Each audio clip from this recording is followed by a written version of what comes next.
Tell your friends! Tell your friends about Hooks and Ladders, but also about songstudio.ca. You can get all kinds of information about songwriting, tips, and all kinds of stuff. Anyway, like, follow, and subscribe. That's what we need. That's what you need.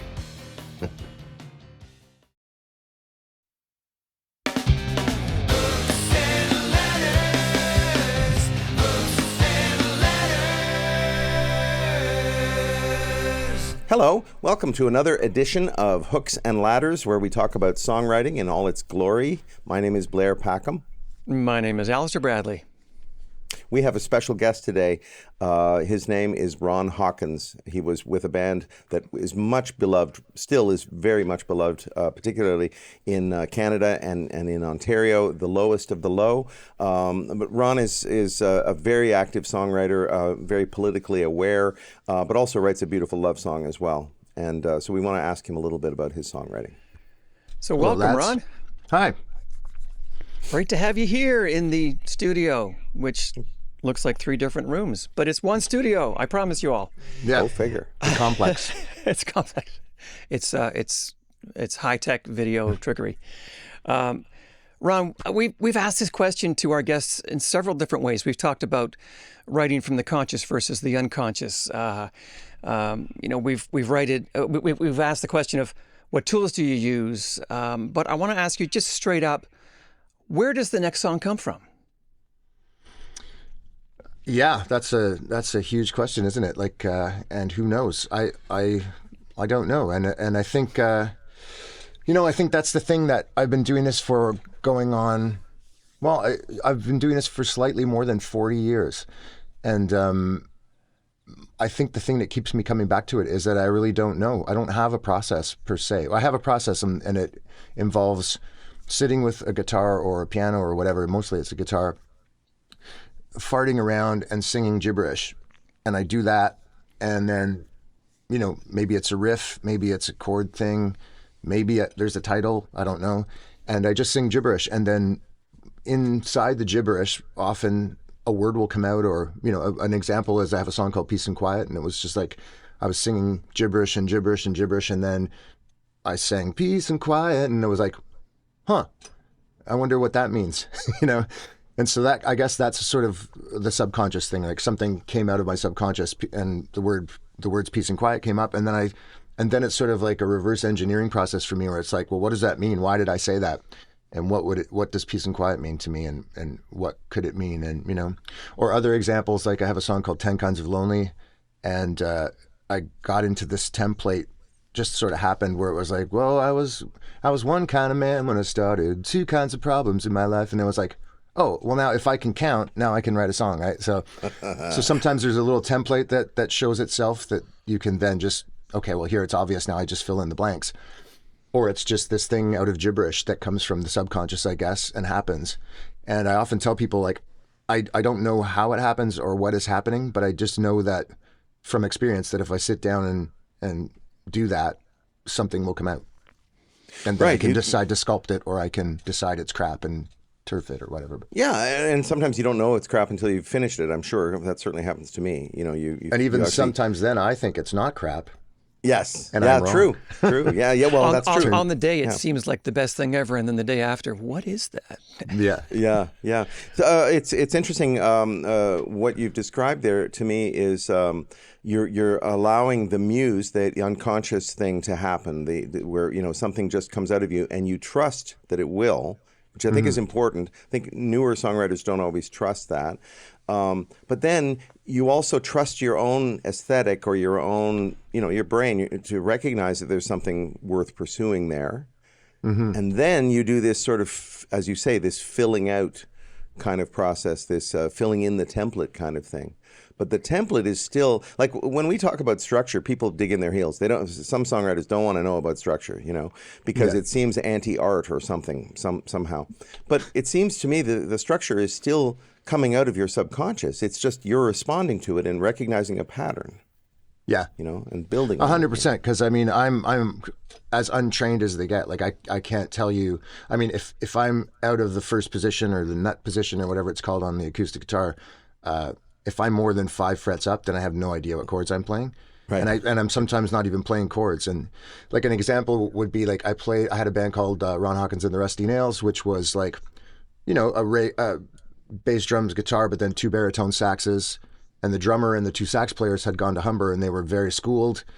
But I had been depending on my ears for most of my life, so it was like there would be times when I would get to the harmony structure or whatever quicker than the horn players, just because I didn't have anything else to fall back on, or I would get up the neck and they would say, "What is that?" And I would go, "It goes like this," you know. I would go bling bling bling, and it was like, these are the notes. I have no idea what they are, you know. Yeah. And they could tell me it's a suspended seventh or it's a blah blah blah. It's an inverted, you know, whatever. And I'm like, great, that sounds really impressive, you know. Yeah. But for me, they're just sounds, and it's like they either work or they don't work, and that's that same thing. I guess I just trust myself.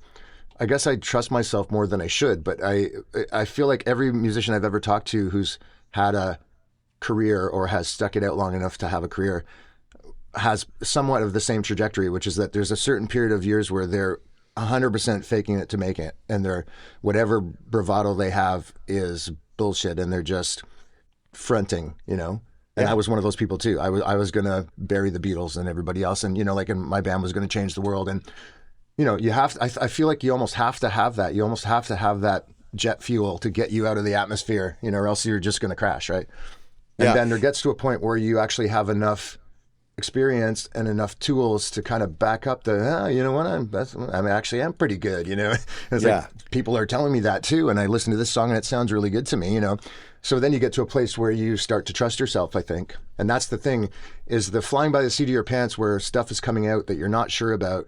And even like Allister's saying, like the stuff that you think is maybe excites you in the moment, or maybe you're even afraid of in the moment, like, oh my God, is this embarrassing or is this the greatest thing I've ever done? You know, that's the best place to be, because then you know, you'll either pull the plug on this thing or it might just go down as one of the best songs you ever wrote because you're scared too. Like, you know, Yeah. that to me, that's great. And it comes along with the sort of like not knowing the process for me is that like, I know the process of getting my daughter to school. I know the process of doing a shitty job if I have it. I know the process of loading the gear into the van, going to sound check. You know, what I don't know, you know, the mystery in my life, one of the magical things is you fall in love. That's mysterious. That's magical. That's why it's exciting. And having something in my life where I really don't know how it happens, but when I'm done, there's something that didn't exist before.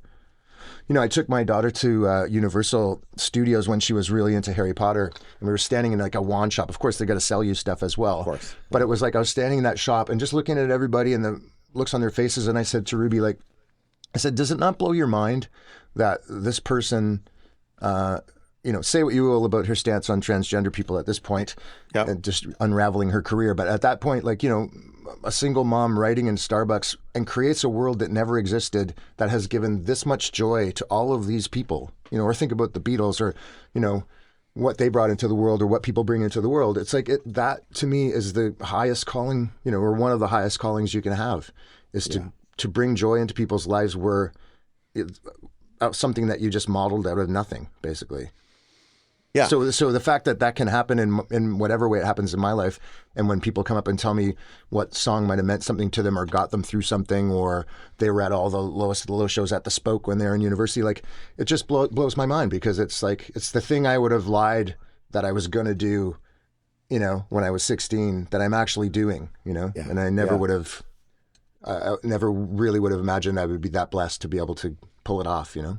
Is that ever a beautiful way to put all that stuff? Like even the J.K. Rowling reference, you know, the Harry Potter, and how much joy that you know this woman, you know, just writing down her ideas and so forth. How much joy she brings to the world, but also, you know, invoking the Beatles and your own thing. Like my feeling is, if I get one person coming up to me after I play in my modest little gig somewhere and they tell me that song made me cry or made me feel good, or I really love that, or I want to hear that again, whatever, it's so meaningful to me, you know. And because here's a story for you about, and it doesn't always have to be a nice feeling. It's like when Lois the Low's second album Hallucigenia came out, we had a song called Seventh Birthday, and it's about incest. It's about assault and incest in a family from a dad to a daughter. And I was not a dad. I was just a guy writing songs.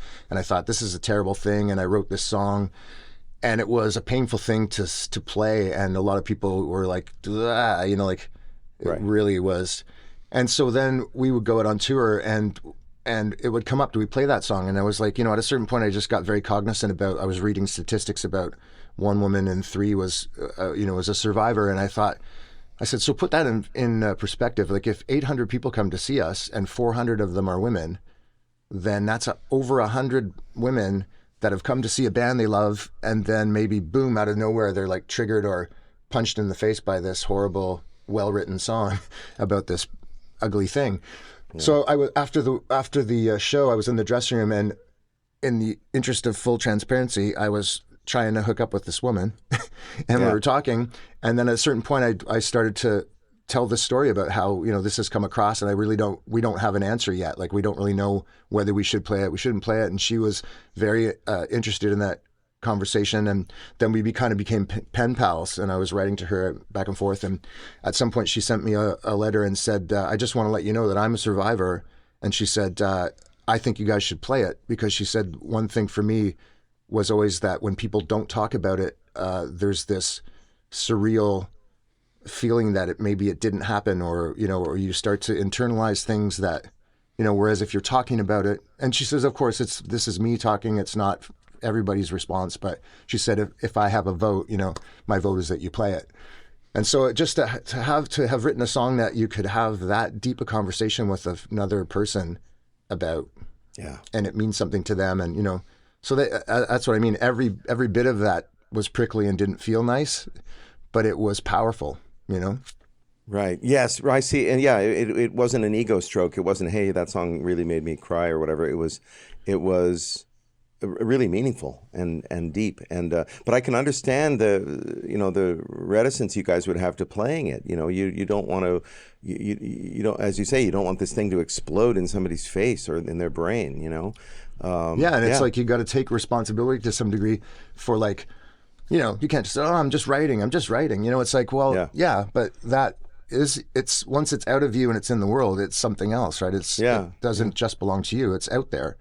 So you got to do a little bit of thinking about that. What do I want to put out there, Yeah. And now, and then of course, as a dad, then I was a dad, and I have a daughter, and it's like, and then I had a 7-year-old daughter at some point, and it's like, I can't imagine singing it. I wouldn't get through it. Yeah. But it's like I was 25 and I had no experience other than, the artistic idea of writing it. So. Right. Reportage at that point rather than experience. Mm-hmm. So, yeah. This has gone a long way from the original question, and it makes me want to come back and say that all of this, these are the kind of things that you absolutely don't even want to think about in the moment when you're just strumming your guitar.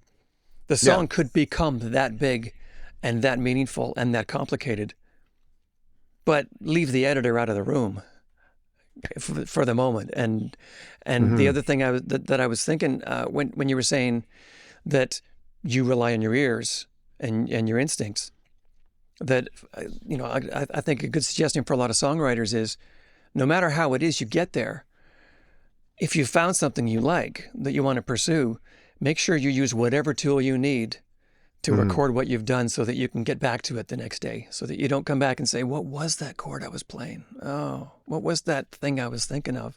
No, Allister, if it's good enough, you'll just remember it. That's the myth, right? You're like, no, you won't. No, you won't. Well, that's what McCartney said. He said that, because we didn't, we had notebooks, but we didn't have any way of writing down music because we didn't know how to do that. So there is a point to that. If it's good enough, arguably you'll remember it. Although, I don't know. Well, I think it's like, now we have phones. Nobody can figure out 15% of anything. That's right. In their brain anymore, because we don't have to. So maybe that's what it is. We don't have to now, so we don't. And that's the other thing I was going to say. That once in a while I'll get a yesterday. I shouldn't blow it out of proportion. I get a song that comes to me in the night, fully formed. Yeah. That I remember in the morning, and I do that thing that Paul McCartney says about yesterday, which is I go around and go, is this a thing? Did I write that? Yeah. Like the little gift song. I get one of those every decade, but only everything else is hard work. Yeah, You know? that's the thing that I want to convey to the new songwriter who believes in the romantic notion that it just all flows out of you and it's magic and it comes out of you whole, as a whole song. It's it's complete and you don't have to do any work on it and so forth. It's actually a lot of hard work for the greatest songwriters. Yeah, there's only one thing that just flows out of you, and nobody wants to see that. Okay, another great place to end. That's let's leave us with that image. Thank you. Thanks so much, Ron. You're I was just great trying to guest. top the not old enough to shave her legs thing, so that's in your head all day now. That's a Billy Bragg reference, folks. Yeah, man. A real pleasure talking to you. You're so articulate about this stuff, and your catalog is so deep with really great songs, and it's a real pleasure to have you here. No, thanks, guys. It was a blast to do it. Thanks so much. Thank you.